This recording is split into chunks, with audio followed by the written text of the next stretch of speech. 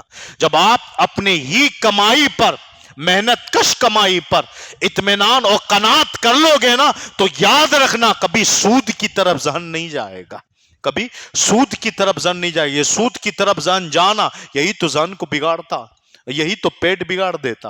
اور جو پیٹ بگاڑ دے, معدہ بگاڑ دے نا, وہ دماغ بگاڑ دیتا, دل بگاڑ دیتا. اور جب دل بگڑ جاتا ہے تو بات سمجھ میں نہیں آتی, بات سمجھ میں نہیں آتی. اس لیے بزرگوں نے کہا بڑے جو بات کہہ دے اسے مان لیا کرو, بڑے جو بات کہہ دے اسے مان لیا کرو. پیر کے ہاتھ میں ہاتھ دیا ہے نا, پیر کو پیر بنایا ہے, تو اب پیر کو پیر ہی مانو, اب پیر کو اپنا مرید مت بنواؤ. حضور شیخ الاسلام والمسلمین اکثر کہتے تھے, اکثر فرماتے تھے, ایک دور وہ تھا کہ مرید پیر مانتا تھا, اور آج کل کے مریدوں کا حال یہ ہے کہ وہ پیر کو مرید بناتے ہیں کہ میں تیری نہیں تو میری مان, میں تیری نہیں تو میری مان. حضرت اکثر فرمایا کرتے تھے, اکثر, کیونکہ بڑی صفت آدمی ہے نا, جانتے ہیں سب کی صفتوں کو کہ کون کس مزاج کا. پہلے کا حال یہ تھا کہ پیر اگر کہہ دے نا کنویں میں کود جا تو آدمی کود جاتا تھا, پھر بچانا پیر کا کام ہے. آج تو پوچھیں گے کیوں کودوں, کون بچائے گا؟ یہ کیوں, لفظ کیوں پیر کے سامنے چلتا ہی نہیں ہے. اس لیے اس بزرگ فرماتے علماء کہ پیر کے سامنے کیوں نہ کہو, استاد کے سامنے کیوں کہو. استاد اگر کہی یہ الف ہے تو پوچھو کیوں, یہ الف کیوں ہے, یہ با کیوں ہے, یہ با کے نیچے نقطہ کیوں ہے, تے کے اوپر 2 نقطے کیوں ہے, سے پر 3 نقطے کیوں ہے. یہ استاد سے کیوں کہو, مگر پیر کے سامنے کبھی کیوں نہ کہو, کیوں نہ کہو. آج کل پیری سے کہا جاتا ہے کیوں, آج کل پیری سے کہا جا رہا ہے کیوں. تو بعض وہ ہوتے ہیں جو سمجھتے ہی نہیں, سمجھداری نہیں ہے, اور سمجھتے نہیں ہیں, ان کو بات سمجھ میں آ بھی نہیں سکتی ہے, بات سمجھ میں آ بھی نہیں سکتی. اسی لیے میرے پیر و مرشد نے جس کے دل بند ہو جائے نا, اس کے پھر کان, آنکھ, زبان سب بند ہو جاتا. تو دل کی دنیا کو سنوارنے کے لیے ذکر الہی کیا کرے. اللہ بذکر اللہ تطمئن القلوب, خبردار اللہ کے ذکر میں دلوں کا اطمینان ہے. اور آج کل تو بعض ہماری قوم میں وہ لوگ ہیں جو سمجھنے کو تیار, ان کو سمجھاؤ کہ بھائی ان کے ساتھ نہ بیٹھو, نہیں سمجھیں گے, ان کے ساتھ مت اٹھو, نہیں سمجھیں گے, الٹا ہم پہ دلیل کریں گے, الٹا ہم پہ دلیل. یہ ہمارے معاشرے کے حالات بنتے چلے جا رہے ہیں. اسی لیے حضور شیخ الاسلام نے بھروچ کی سرزمین پر ایک واقعہ بیان کیا تھا جو مجھے یاد آ رہا ہے. حضرت فرماتے ہیں ایک بادشاہ تھا, اس نے اپنی سلطنت میں اپنی پجا کو بلا کر اعلان یہ کیا کہ ایک مسئلہ میں تمہارے سامنے پیش کر رہا ہوں, اگر کوئی مجھے سمجھا دے تو میں پوری سلطنت اس کو دے دوں گا, میں پوری سلطنت اس کو دے دوں گا. بادشاہ نے یہ کہہ دیا, وقت دیا 1 دن کا, کل مجھے کوئی سمجھا دے تو پوری سلطنت میں اسے دے دوں گا. اب بغل میں دوسرے کمرے میں بیگم سن رہی تھی, بادشاہ کی بیگم سن رہی تھی کہ بادشاہ نے اتنا بڑا اعلان کر دیا کہ کوئی مجھے یہ مسئلہ سمجھا دے کل تو میں اس کو اپنی پوری سلطنت دے دوں گا. یہ کہہ کر عوام چلی گئی. بادشاہ نے اعلان کر دیا. جب پجا اٹھنے لگی نا, بیگم دوڑ کے آئی بادشاہ کے پاس, کہنے لگی بادشاہ سلامت, آپ نے یہ کیا اعلان کر دیا؟ بولے کیا؟ تم نے کہہ دیا کہ اگر کوئی یہ مسئلہ سمجھا دے میں اسے سلطنت دے دوں گا. بادشاہ نے کہا اعلان تو کیا ہے, دے دوں گا. تو بیگم نے کہا اگر کسی نے سمجھا دیا تو بادشاہ کہنے لگا بیگم میں بھی ان سے زیادہ ہوشیار ہوں, میں سمجھوں گا ہی نہیں, میں سمجھوں گا ہی نہیں. تو آج کل کچھ لوگ ایسے بھی ہیں سمجھنے کو تیار ہی نہیں ہے, اسی لیے لڑائی بڑھتی ہے, جھگڑے بڑھتے ہیں. اس لیے کہا دماغ میں جو پتھر جم چکے ہیں نا اسے دور کر دو, کینا کا پتھر. اب تو کینے کی حد تو یہاں تک ہے نا, بس بوکات کوئی سناتا ہے نا ہمیں آ کر کہتا ہے ائمہ علماء سے کینا آنا, کوئی کھڑا ہو گیا نماز کے لیے, چالو نماز میں یہ کھڑے ہوئے ہم نماز نہیں پڑھیں گے, مسجد چھوڑ دی. یعنی سب مسجد بھی تبدیل کر رہے ہیں کینا کی بنا. آپ کو ہوا کیا؟ یہاں نہیں تو وہاں, یہاں نہیں تو وہاں, یعنی 10 مسجدیں. بڑھاپا آ گیا مگر اب تک یہ سمجھ میں نہ آئی کہ کینا رکھنا کس سے. کینا رکھنا تھا تو ان سے رکھنا تھا نا جو گستاخ رسول ہو, جو گستاخ صحابہ ہو, جو گستاخ اہل بیت ہو. آپ رکھ کہاں رہے ہو کینا؟ اور پھر آپ کہتے ہو ہم ترقی پذیر قوم بن جائے, تو کبھی نہیں ہو سکتا. پھر آپ سوچو کہ ہم ترقی پذیر معاشرے میں گویا کہ پرواز اور پروان چڑھیں, یہ کبھی نہیں ہو سکتا. پروان اور پرواز چڑھنے کے لیے ضروری ہے کہ سب سے پہلے اپنے دل کو پاک و صاف کرنا ہوگا, اپنے دل کو پاک و صاف کرنا ہوگا. اس لیے علماء فرماتے ہیں زندگی گزارنے کے جو آسان طریقہ ہے نا، آسان زندگی بنانے کے جو سب سے پہلا اصول ہے، نمبر 1 شکوے شکایت بند کر دے. کوئی پوچھے کیا حال ہے تو کہ الحمدللہ علی کل حال، ہر حال میں اللہ کا شکر ہے، ہر حال میں اللہ کا شکر ہے. یہاں تو رمضان آنے سے پہلے اگر کوئی پوچھ لے کیا حال ہے تو 90 شکایت تو ایسے ہی بیان ہو جاتی ہے تاکہ کوئی کچھ مدد کر دے. نہیں، یہ سب طریقے اختیار نہ کریں، یہ سب طریقے اختیار نہ کریں. جب کوئی پوچھے کیا حال ہے تو یہی کہے رب کا شکر ہے الحمدللہ، ہر حال میں اللہ کا شکر ہے. شکر کرنا شروع کر دے، اللہ دینا شروع کر دے گا، اللہ دینا شروع کر دے گا. اور پھر فرمایا دوسرا طریقہ یہ آسان زندگی، سکون والی زندگی جینے کا، اپنے آپ میں جو ضرورت سے زیادہ چیزیں ہیں اس کا بوجھ اپنے آپ سے ہلکا کر دے، کم کر دے. کیا مطلب؟ دماغ سے گندگیاں نکال دے. جو آپ کو سوچنا ہے، آج کمانا ہے، آج کا سوچے، کل کا رب پہ چھوڑ دے. کل کی فکر آپ نہ کریں، زیادہ نہ سوچے، کل کی فکر آپ نہ کریں، اتنا ہی سوچے جتنا آپ کو ضرورت ہے. اس میں آپ مطمئن رہو گے. اس لیے کہا ضرورت سے زیادہ جو چیزیں اسے ڈیلیٹ کر دے اپنے ذہن و دماغ اور ہر چیز سے نکال دے. موبائل میں جس کی ضرورت ہے نمبر اسی کے رکھے، باقی ڈیلیٹ کر. ضرورت سے زائد ہو ڈیلیٹ کر دے. جیب میں اتنا ہی رکھے جتنی ضرورت ہے. کیا مطلب؟ علماء فرماتے ہیں لگے کسی کا قرضہ ہے آپ کے جیب میں، اس کو نکال کر قرضہ ڈال دے. کل کیا ہوگا؟ وہ رب آپ کو کھلا دے گا. جو جانور و چرند و پرند کو کھلاتا وہ آپ کو بھی کھلا دے گا. بوجھ بڑھا کر قرضہ میں ٹائم بڑھا کر اپنے آپ کو ٹینشن میں نہ ڈالیں، جو جیب میں وہ ڈال دیں، تجوری صاف کر دیں. کیا مطلب؟ جو ضرورت سے زائد ہے، جتنی ضرورت ہے اتنا رکھیں، جو ضرورت سے زائد ہے بانٹتے رہیں، کیونکہ جو بانٹتا ہے رب اسے عطا کرتا. یہ آسان اصول ہے.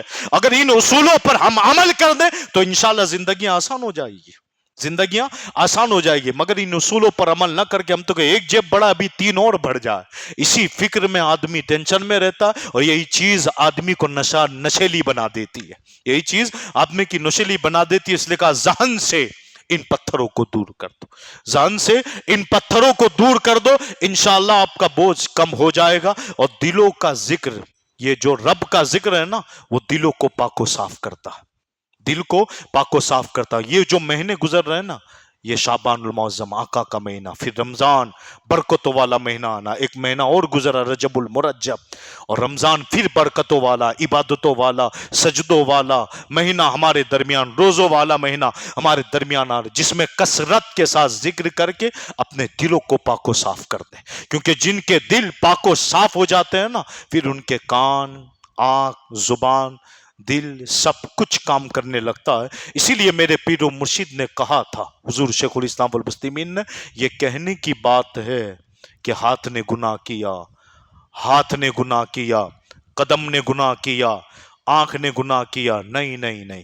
میرے پیر و مرشد کہتے اگر کوئی تم سے کہے آنکھ بہک گئی، آنکھ نے لڑکی کو دیکھ لیا، آنکھ نے موبائل میں گندی چیزیں دیکھ لی، تو کہنا نہیں، یہ آنکھ کا گناہ نہیں ہے. ہاتھ نے رشوت لے لی، ہاتھ نے سود لے لیا، ہاتھ نے والدین کی توہین کی، تو کہنا یہ ہاتھ کا گناہ نہیں ہے. کوئی کہے کہ قدم نے چل کر فلم گاہ کی طرف گیا، قدم چل کے گناہوں کی طرف گیا، تو کہنا یہ قدم کے گناہ نہیں ہے، بلکہ ان سب کو بگاڑنے میں سب سے بڑا کردار دل کا ہے. دل بگڑا تو آنکھ بگڑی، دل بگڑا تو ہاتھ بگڑا، دل بگڑا تو قدم بگڑے. اگر دل سورا ہوتا ہاتھ گناہ نہ کرتی، اگر دل سورا ہوتا آنکھ گناہ نہ کرتی، اگر دل سورا ہوتا تو قدم گناہ نہ کرتے. کیا مطلب؟ دل ہی بگڑ گیا. جب دل سیاہ ہو گیا، گناہ کر کر کے سیاہ اور کالا ہو گیا، تو اب نصیحتیں داخل نہیں ہو رہی ہے. اب اسے لاکھ سمجھاؤ گستاخوں کے ساتھ نہ بیٹھو، لاکھ سمجھاؤ گستاخ صحابہ سے دور رہو، لاکھ سمجھاؤ گستاخ اہل بیت سے دور رہو، تو اس کے دل میں بات داخل نہیں ہوگی. جب دل میں داخل نہیں ہوگی تو کان کی چسکی بن جائے گی. کان کی چسکی سے مراد مزہ تو آئے گا، مولانا صاحب بڑا پیارا بیان کرتے، مگر دل میں داخل نہ ہوگا. یہ دل میں داخل نہ ہونے کی وجہ ذکر کی کمی ہے. جس پیر کے ہاتھ میں تو نے ہاتھ دیا تھا، اس پیر نے جو تجھے شجرہ تھمایا ہے نا ہاتھ کے اندر، اس شجرے میں لکھا ہوا تھا فجر سے لے کر عشاء تک کے معاملات، اور گویا کہ حق ہو اللہ کی ضربوں کے معاملات، لا الہ الا اللہ کی ضربوں کے معاملات. یہ ضربے دل کی زنگ کو چھڑا چھڑاتی تھی, دل کے گویا کے میل کو دور کرتی تھی, مگر یہ ضربیں اب بند ہو چکی ہے. کل تک یہ تھا کہ گھر کے افتتاح اور ادگھاٹن پر گویا کے لائٹ بند کر کے ذکر کیا جاتا تھا تاکہ گھر میں مصیبتیں دور ہو, رحمتیں آئے, برکتیں آئے, لوگوں کے دل صاف ہو. اب تو یہ معاملات بھی ختم ہو گئے. اب تو قرآن خوانی سے لے کر سب کچھ رسمن ہو گیا, یعنی اندر بیٹھنے والے 10 مولانا قرآن پڑھ رہے اور باہر آؤ گھاؤ کیا جا رہا ہے, ویلکم کیا جا رہا ہے. یہ ساری چیزیں ایک رسمن ہو چکی ہے, رسمن, جس کی بنیاد پر گھروں سے برکت ختم ہو چکی ہے, گھروں سے برکتیں ختم ہو چکی ہے. جو اطمینان اور سکون ہونا چاہیے تھا وہ ختم ہو چکا, ورنہ پہلے یہ تھا گھر کا مالک خود بیٹھتا تھا, اب تو بلانے پر دعا میں بیٹھتے ہیں, اب تو بلانے پر یہ تلخیہ جملے ہیں جو سب گواہ ہے جس پر, اب تو بلانے میں دعا میں بھی بیٹھتے ہیں کہ آپ آئیے اب دعا ہوگی تاکہ نیاز تقسیم کی جائے. یہ حالات ہمارے. بس اللہ تبارک و تعالی ہم سب کی خیر فرمائے, ہم پر رحم فرمائے اور ذکر کو عام کرنے کی توفیق رفیق عطا فرمائے. یاد رکھنا, لاکھ طریقے تلاش کر لو کہ ہمیں سکون مل جائے. گانے سے باجے سے, میں نے کہا تھا شب برات کی رات میں صلاۃ التسبیح کی نماز میں حضور نے فرمایا تھا قرب قیامت میں 5 بڑے فتنے ہوں گے, جس میں سے ایک فتنہ بڑا ہوگا جو قوم کو تباہ کر دے گا. صحابہ نے پوچھا یا رسول اللہ وہ کون سا ہے؟ کہا گنا, گانا, رقص, ڈانس, سونگ. آج شادی سے لے کر ہر رسم و رواج کی ویڈیو میں سونگ بھرا پڑا ہے. آپ کا موبائل بغیر سونگ کے کھلے گا ہی نہیں, بغیر سونگ کے کھلے گا ہی نہیں. آپ انسٹا کھولو, واٹس ایپ سے لے کر تمام چیزیں سونگ سے بڑی, اس میں سارے کے سارے ملوث ہیں, سارے کے سارے ملوث ہیں. بغیر سونگ کے کھلتا ہی نہیں. فجر میں کھولو تب بھی سونگ, رات میں سوتے وقت کھولو تب بھی سونگ, یعنی آپ کا اٹھنا بھی سونگ کے ساتھ ہے, آپ کا سونا بھی سونگ کے ساتھ ہے, یعنی گانے کے ساتھ ہے. تو آپ مجھے بتائیے پھر برکتیں کہاں سے آئے گی, پھر قرآن پڑھنے کی توفیق کہاں سے ملے گی؟ پورا مہینہ پورا سال گزر جاتا ہے, ہم قرآن دیکھ کر نہیں پڑھ پاتے. بل اللہ تبارک و تعالیٰ سے دعا ہے کہ مولا تبارک و تعالیٰ ہم سب کو سب سے زیادہ ذکر کرنے کی توفیق رفیق نصیب فرمائے. اب اس ماحول کو پھر زندہ کریں, ذکر کی محفلیں رکھوائیں, ذکر کریں, ذکر سے دلوں کا اطمینان ہے. اللہ تبارک و تعالی ہم سب کو ذاکرین میں شمار فرمائے. السلام علیکم ورحمۃ اللہ وبرکاتہ.